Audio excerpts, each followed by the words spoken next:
ಈಗ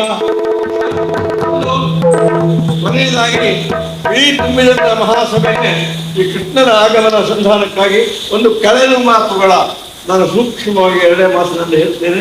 ಇದು ಧರ್ಮದ ಯುದ್ಧ. ಒಂದು, ಯಾರು ಅಧರ್ಮವಾಗಿ ಬದುಕ್ತಾರೋ, ನೀತಿ ನಿಯಮಗಳಿಂದ ಬದುಕುವುದು ಇಲ್ಲವೋ, ನಾನು ಕೌರವನಿಗೆ ಹೇಳಿದ ಮಾತು, ಧರಣಿಗಾಗಿ, ನಮ್ಮ ಆಸ್ತಿಗಾಗಿ, ಸಂಪತ್ತಿಗಾಗಿ, ಮಿಕ್ಕಾಗಿ ನಮ್ಮಲ್ಲಿ ಹೊಡೆದ ಕೆಲವು ಮನೆಯಲ್ಲಿ ನೋಡಿ ಒಂದು ಅಕ್ಕಪಕ್ಕದ ಮನೆ ಇದ್ರೆ ಬಂದಂತ ನೀರು ಹರಿಯುವ ಜಾಗಕ್ಕೂ ವ್ಯಾಜ್ಯ ಉಂಟು, ಗೊತ್ತಾಯ್ತಾ? ಇಂಥವನ್ನೆಲ್ಲ ಬದಿಗಿಟ್ಟು ಎಲ್ಲ ಜನರು ಸಾಮಾಜಿಕವಾಗಿ ಶಾಂತಿಯಿಂದ ಮತ್ತು ನೆಮ್ಮದಿಯಿಂದ ಆನಂದ ತುಂಬಿಲ್ಲದಾಗಿ ಬದುಕಬೇಕು. ಈ ಆನಂದ ಎಂಬುದಕ್ಕೆ ಮತ್ತೊಂದು ಶಬ್ದ ಇಲ್ಲ, ಅದಕ್ಕೆ ಅದೇ ಶಬ್ದ ಅರ್ಥ. ಇನ್ನೊಂದು ಬಿಟ್ಟು ಪರಮಾನಂದ ಇದೆ, ಆ ಪರಮಾನಂದಕ್ಕೆಲ್ಲ ಬಿಟ್ಟು ಸನ್ಯಾಸಿ ಆಗಬೇಕು, ಅದಲ್ಲ ಅರ್ಥ.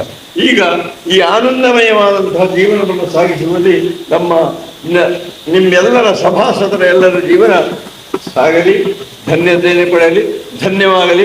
ಇದರಲ್ಲಿ ಯಾರಾದರೂ ಗೃಹಸ್ಥರಿದ್ರೆ ಧನ್ಯೋ ಗೃಹಸ್ಥಾಶ್ರಮವಾಗಲಿ, ಬ್ರಹ್ಮಚಾರಿಗಳಿದ್ರೆ ವಿವಾಹವಾಗಲಿ, ಮತ್ತೆ ಸಂತಾನ ಇಲ್ಲದಿದ್ದವರಿಗೆ ಸಂತಾನ ಆಗಲಿ. ಮತ್ತೆ ಕೌರವನಂತೆ ಯಾರೂ ವರ್ತಿಸದಿರಿ, ಕೌರವನಂತೆ ಬದುಕದಿರಿ, ಕೌರವನಂತೆ ಬಾಳದಿರಿ, ಅನ್ಯಾಯವಾಗಿ ಅಧರ್ಮವಾಗಿ ಈ ಜೀವನವನ್ನು ಸಾಗಿಸಬೇಡಿ. ನಾನು ಒಂದು ಮಾತು ಹೇಳಿದ್ದೇನೆ, ನಾನು ಹುಟ್ಟುವಾಗ ಇದ್ದದ್ದು ಉಸಿರು, ಕಡೆ ನಮ್ಮ ಅಪ್ಪ ಅಮ್ಮ ಸೇರಿ ಒಂದು ಹೆಸರಿಟ್ಟರು ಶ್ರೀಪಾದ ಅಂತ. ಈಗ ನಾನು ಅಂತ್ಯಕಾಲದಲ್ಲಿ ಹೋಗುವಾಗ ನನ್ನ ಉಸಿರು ಹೋಗಿಬಿಡ್ತದೆ, ಅದು ಹೆಸರು ಅಂತ ಹೇಳಿದ್ದೇವೆ. ಆ ಹೆಸರು ಉಳಿಬೇಕು ಅಂತಾದರೆ ನಾವು ಸಾಧಕರಾಗಬೇಕು, ಧರ್ಮ ಪ್ರವರ್ತಕರಾಗಬೇಕು, ನ್ಯಾಯವಾಗಿ ಬದುಕಬೇಕು. ಆದ್ದರಿಂದ ಪಾಂಡವರಂತೆ ಧರ್ಮರಾಯನಂತೆ ಧರ್ಮಯುಕ್ತವಾಗಿ ಬದುಕಿ, ಕೌರವನಂತೆ ಅಧರ್ಮಯುಕ್ತವಾಗಿ ಬರೀ ಆಸ್ತಿ ಮನೆ ಹಣ ಇದಕ್ಕಾಗಿ ಯಾರು ಕೂಡ ಈ ಒಂದು ಮಹಾ ಸಾಮ್ರಾಜ್ಯವನ್ನು ಕಳೆದುಕೊಳ್ಳಬೇಡಿ. ಅದರ ಜೊತೆಗೆ ಯಾರು ಎಲ್ಲಿಗೂ ತಗೊಂಡು ಹೋಗ್ಲಿಕ್ಕೆ ಏನೂ ಆಗುವುದೇ ಇಲ್ಲ. ಹಾಗಾಗಿ ಭೂಮಿ ಸ್ಥಿರವಾಗಿರ್ತದೆ, ನಾವು ಸ್ಥಿರವಾಗಿರ್ತೇವೆ.